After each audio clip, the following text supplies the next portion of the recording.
Welcome to video number 2 in a series of 3 addressing the ownership history of the 1975 Bricklin, serial number 1049. In this video, I want to focus in on the ownership timeline of the car.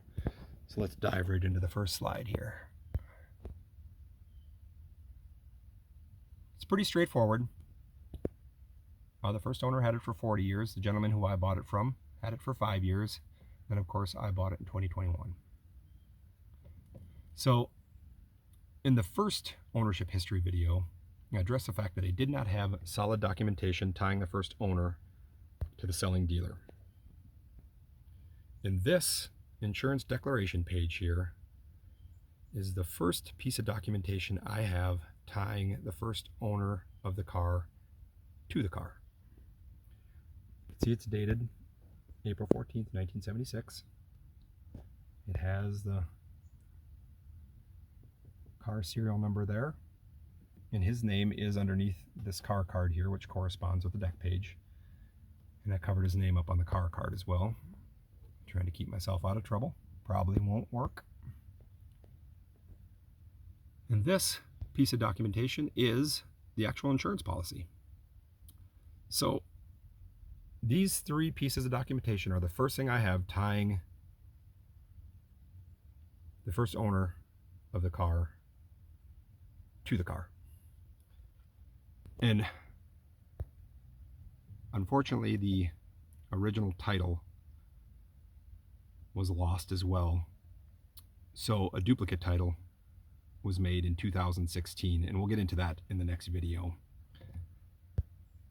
But for now, just want to stay focused on the timeline here. So the way this works in Minnesota is if you have a dealer's license, you can hold a car for resale for as long as you want until you sell it. And what that allows you to do is put the title in your name, but you are not added to the ownership chain of the car. So it may be a little bit confusing. I want to address this in the listing, why it says that the first owner had the car from 1976 to 2016, which he did, and then I purchased it in 2021. And that leaves a 5-year gap. So this kind of explains a little bit that gap, because the gentleman who I bought it from, who bought it from the original owner, had a Minnesota dealer's license. So technically, I am the second owner of the car. I just wanted to address that to make sure you were clear on how this timeline worked.